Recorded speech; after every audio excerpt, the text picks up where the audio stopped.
तर नमस्कार मित्रांनो, स्वागत आहे पुन्हा एकदा तुमचं माझ्या यूट्यूब चॅनलमध्ये. तर या व्हिडिओमध्ये आपण एन सी सीबद्दल सर्व डिस्कशन करणार आहेत. एन सी सी कशी जॉईन करायची, एन सी सीचे तुम्हाला बेनिफिट्स काय काय होतील आणि एन सी सीमध्ये सिलेक्शन क्रायटेरिया या सगळ्या गोष्टींवर आपण डिस्कशन करणार आहेत. तर सर्वप्रथम एन सी सी काय? Basically N C C stands for the national cadet corp. N C C is the largest uniform youth organization in the world, which includes more than 15 lakh cadets in India only. Basically N C सीमध्ये काय माहिती का, जो main aim आहे N C सीचा patriotism आहे, म्हणजे देशभक्ती निर्माण व्हावी विद्यार्थ्यांमध्ये जे पण एन सी सी जॉईन करणार आहेत. त्याच्यानंतर नेशन बिल्डिंग आहे, जे नेशनला हेल्पफुल आहे. त्याच्यानंतर कॅरेक्टर बिल्डिंग आहे, लिडरशिप आहे, कम्युनिकेशन आहे. या सर्व गोष्टींमध्ये एखादा विद्यार्थी परिपूर्ण व्हावा किंवा त्याला जास्तीत जास्त या गोष्टींचं ज्ञान मिळावं किंवा एक देशभक्ती, देशाबद्दल एक चांगली भावना किंवा जे जवान आहेत जे सीमेवर लढत आहेत त्यांच्याबद्दल एक बेसिक म्हणजे कशा पद्धतीने ट्रेनिंग असते, काय काय गोष्टी होतात, या सर्व गोष्टी आर्मी रिलेटेड आपल्याला सगळं माहीत पडत असतं. आर्मी असेल, नेव्ही असेल, एअरफोर्स असेल, बरोबर. तर मग एन सी सीला जॉईन कसं करायचं ही पहिली गोष्ट आहे. तर एन सी सीला जॉईन करण्यासाठी स्कूल लेवललाही तुम्ही जॉईन करू शकता. 9th and 10th जे स्टुडंट असतात तेही जॉईन करू शकतात स्कूल लेवलला, पण त्यांना ए सर्टिफिकेट भेटेल. आणि जे विद्यार्थी कॉलेजमध्ये शिकतायत त्यांना बी आणि सी सर्टिफिकेट भेटत असतं. तर बेसिकली जर स्कूल लेवलला गेलं तर 2 वर्षाचा तुमचा ट्रेनिंग प्रोग्राम असतो, आणि जर कॉलेज लेवलला जर आले तर बेसिकली तुमचा 3 इयर्सचा तुमचा ट्रेनिंग कोर्स असतो. 3 इयर्सचा कोर्स कंप्लीट केल्यानंतर तुम्हाला सी सर्टिफिकेट भेटत असतं. आणि जर 2 इयर्सचा जर ट्रेनिंग कोर्स कंप्लीट केला तुम्ही कॉलेजमध्ये तर तुम्हाला बी सर्टिफिकेट भेटेल, बरोबर. हे तर तुमचं झालं एक बेसिक डिटेल की तुम्ही कधी जॉईन करू शकता कॉलेज आणि स्कूल लेवलला, ठीक आहे. त्याच्यानंतर काय की सिलेक्शन प्रोसिजर. विद्यार्थ्यांना जास्तीत जास्त हेड डाऊट असतो की कशा पद्धतीने सिलेक्शन होतं एन सी सीमध्ये. तर पहिली गोष्ट म्हणजे तुम्ही ज्या कॉलेजमध्ये, आता सपोज मी विजिट आहे कॉलेजमध्ये, तर माझ्या कॉलेजमध्ये एन सी सी युनिट आहे, पण बाकीच्या विद्यार्थ्यांच्या कॉलेजमध्ये एन सी सी युनिट नसतं. तर ते एन सी सी कशा पद्धतीने जॉईन करू शकतात, तर त्यांनी आजूबाजूच्या कॉलेजेस पाहायच्या, त्याच्यामध्ये एन सी सी युनिट जर असेल तर ते जॉईन करू शकतात तिथं. जसं की विजिट कॉलेजमध्ये आय सी टी असेल किंवा ज्या आजूबाजूच्या ज्या कॉलेजेस आहेत त्या कॉलेजचे जे विद्यार्थी आहेत ते इथे येत असतात आणि त्यांना म्हणजे एन सी सी इथं जॉईन करू शकतात ते. म्हणून मी तुम्हाला सांगतोय की तुमच्या कॉलेजमध्ये जरी एन सी सी नसेल तर आजूबाजूच्या कॉलेजेसमध्ये तुम्ही जाऊन युनिट चेक करा, एन सी सीचं युनिट जर असेल तर तुम्ही जॉईन करू शकता. मग त्या ठिकाणी कसं जॉईन करायचं, तर पहिले म्हणजे एनरोलमेंट फॉर्म फिल करा, बरोबर. त्याच्यानंतर तुमचं सिलेक्शन प्रोसिजर म्हणजे कशा पद्धतीने एक फिजिकल ट्रेनिंग होईल. फिजिकल ट्रेनिंगमध्ये काय, नॉट अ ट्रेनिंग, फिजिकल तुमचं पाहिलं जाईल चांगलं आहे का नाही, म्हणजे जसं की हाईट असेल नाहीतर बॉडी वेट असेल. आणि दुसरी गोष्ट म्हणजे तुमची एक ॲप्टिट्यूड टेस्ट होईल. ॲप्टिट्यूड टेस्टमध्ये तुम्हाला करंट अफेअर असतील किंवा मग मॅथमॅटिक्सचा पार्ट असेल, त्याच्यानंतर सायन्स असेल, या सगळ्या गोष्टींचा तुम्हाला पेपर राहील. त्याच्यामध्ये तो पेपर तुम्हाला क्वालिफाय करावा लागेल. म्हणजे दोघी गोष्टी, जी मेरिट लिस्ट तुमची निघणार आहे ती मेरिट लिस्ट तुमची फिजिकलवर पण निघणार आहे, आणि दुसरी गोष्ट म्हणजे ॲप्टिट्यूड्स, या दोघींना मिळून मेरिट लिस्ट तुमची बनणार आहे, बरोबर.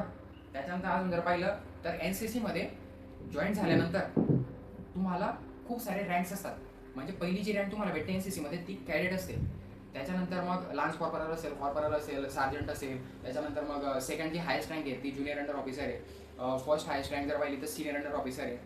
मग सिनियर अंडर ऑफिसरच्या वरती डायरेक्टली पी आय स्टाफ वगैरे असतात. एन सी सीचे ए एन ओज असतात ज्यांना आपण associate N C C officer म्हणतो, बरोबर.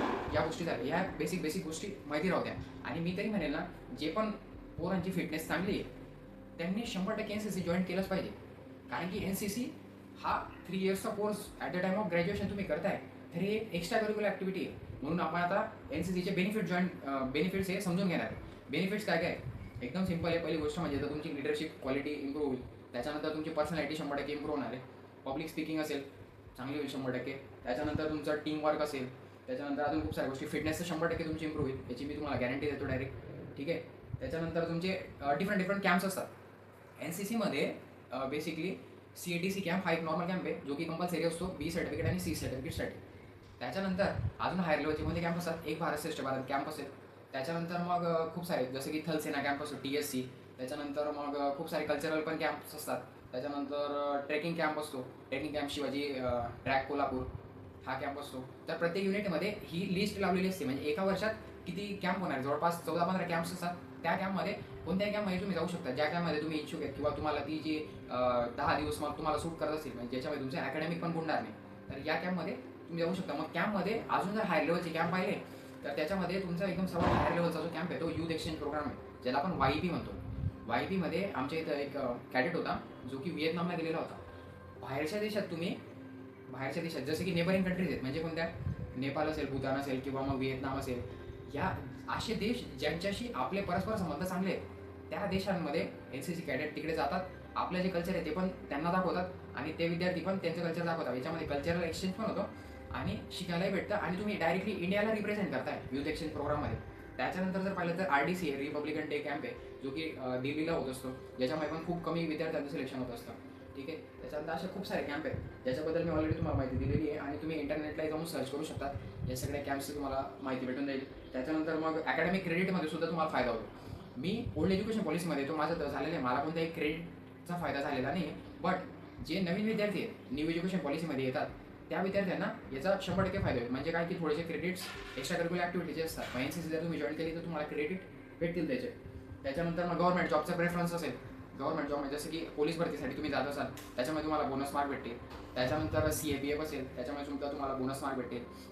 अजून महत्त्वाची गोष्ट, NCCचा कोर्स कंप्लीट केल्यानंतर तुम्हाला C सर्टिफिकेट भेटत असतं आणि C सर्टिफिकेटमध्ये जर तुम्हाला A ग्रेड किंवा मिनिमम B ग्रेड असेल तर तुम्ही डायरेक्टली NCC स्पेशल एंट्रीसाठी जाऊ शकता. NCC स्पेशल एंट्रीमध्ये काय, तुम्हाला कोणत्याही एक्झाम देण्याची गरज नाही आहे, तुम्ही डायरेक्टली इंटरव्ह्यूसाठी जाऊ शकता. SSB इंटरव्ह्यूसाठी, तो की 5 दिवसांचा असतो. त्याच्यामध्ये तुम्ही जर चांगलं म्हणजे 5 दिवसापर्यंत तुम्ही टिकले तर तुम्ही डायरेक्टली तुम्हाला क्लास 1ची पोस्ट भेटेल लेफ्टनंट. ठीक आहे, जसं की तुम्ही CDS एक्झाम देतात तर CDS एक्झाममध्ये एक्झाम बी द्यावी लागते आणि SSB इंटरव्ह्यू द्यावा लागतो. पण NCC स्पेशल एंट्रीमध्ये तुम्हाला जर C सर्टिफिकेट असेल तर डायरेक्टली तुम्हाला SSB इंटरव्ह्यू तुम्ही देऊ शकता. त्याच्यानंतर मग गव्हर्नमेंट एक्झामचं प्रेफरन्स तर तुम्हाला बोललो, C सर्टिफिकेटचं तुम्हाला बोललो. त्याच्यानंतर आपलं जे ग्रॅज्युएशन आहे त्याच्यामध्ये जो रेझ्युमे तुम्ही बनवत असतात, रेझ्युमेमध्ये तुम्हाला फायदा होतो. म्हणजे तुम्ही तिथे ॲड करू शकता की मी NCC C सर्टिफिकेट होल्डर आहे, त्याचा तुम्हाला काही ना काहीतरी फायदा होईल. बरोबर आहे का नाही. मग त्याच्यामध्ये जर तुम्ही बोलले की लिडरशिप क्वालिटी आहे, पण लिडरशिप क्वालिटीचा एक्झाम्पलच तुमच्याकडे नसेल तर काहीच फायदा नाही ना. मग तुम्ही म्हणाल की माझ्याकडे लिडरशिप डिसिप्लिन आहे का, कारण की मी NCC कंप्लीट केलेली आहे, त्याचा तुम्हाला फायदा होईल. ठीक आहे, त्याच्यानंतर इयरली प्लॅन कसा असतो, NCC जॉईन केल्यानंतर म्हणजे कोणत्या कोणत्या गोष्टी तुम्हाला कराव्या लागतात. तर सिंपल सांगतो, पहिले तर तुमची फायरिंग वगैरे होईल. फायरिंग म्हणजे .22 mm ची रायफल असते, त्याच्याने तुम्हाला म्हणजे जवळपास 5 बुलेट भेटत असतात, त्याच्याने तुम्ही फायरिंग करू शकता. ती मी गुलाबेला कंप्लीट केलेली होती. तशाच पद्धतीने तुमच्या कुठेही होऊ शकतात. तरी ही फायरिंग झाली, फायरिंगचा एक चांगला एक्सपिरियन्स तुम्हाला भेटेल. त्याच्यानंतर अजून जर पाहिलं तर बरोबर तुम्हाला वीकली फक्त विकेंड्सला जायचं आहे, सॅटर्डे संडे तुम्हाला जायचं आहे. परेड होईल, तुमची ड्रिल होईल, त्याला तुम्हाला त्या ठिकाणी प्रेझेंट राहायचं आहे. 75% अटेंडन्स ही कंपल्सरीच आहे, त्याच्यामुळे तेवढं तुम्हाला करावंच लागेल B आणि C सर्टिफिकेटसाठी तुम्हाला पाहिजे असेल तर. ठीक आहे, त्याच्यानंतर हे फायरिंगचं झालं, सॅटर्डे संडे विकेंड्सला जायचं. त्याच्यानंतर मग सोशल सर्व्हिस असते. सोशल सर्व्हिसमध्ये काय माहिती का, की जसं की ट्री प्लांटेशन असेल, बरोबर, त्याच्यानंतर ब्लड डोनेशन कॅम्प असेल, खूप सारे ब्लड डोनेशन ड्राईव्ह चालत असतात कॉलेजला, युनिटला, तर तिथं तुम्ही सोशल सर्व्हिस करू शकता. त्याच्यानंतर बीच क्लिनिंग असेल. आता बीच क्लिनिंग आम्ही दादरला केलेली होती, दादर बीचला आम्ही बीच क्लिनिंग केलेली होती आणि त्याच्यानंतर आम्हाला रिफ्रेशमेंटसुद्धा भेटलेली होती. तर या खूप साऱ्या मेमरीज पण तुमच्या क्रिएट होतात आणि NCCमध्ये आल्यानंतर 100% तुम्हाला बेनिफिट होईल. ठीक आहे ना. त्याच्यानंतर तुमचं B आणि C सर्टिफिकेट झालं.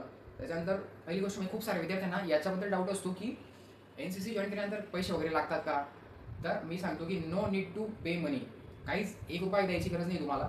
तुम्हाला पूर्णपणे जो युनिफॉर्म आहे किंवा बाकीचे ॲसेसरीज आहेत, जसे की शूज, ज्याला आपण DMS म्हणतो, ड्रिल मार्चिंग शूज म्हणतो, त्याच्यानंतर तुम्हाला बॅरेट असेल, त्याच्यानंतर ट्रॅक सूट असेल, या सगळ्या गोष्टी तुम्हाला फ्री ऑफ कॉस्ट भेटत असतात. जर तुम्हाला फ्री ऑफ कॉस्ट भेटला नाही तरी तुम्हाला गव्हर्नमेंटकडून डायरेक्टली तुमच्या अकाउंटमध्ये पैसे पाठवले जातात. 3,500 ते 4,000 रुपीज तुम्हाला पाठवले जातात. त्याच्याने तुम्ही हे सगळे बाय करू शकता. म्हणजे तुम्हाला ₹1 खर्च करण्याची गरज नाही या 3 वर्षात.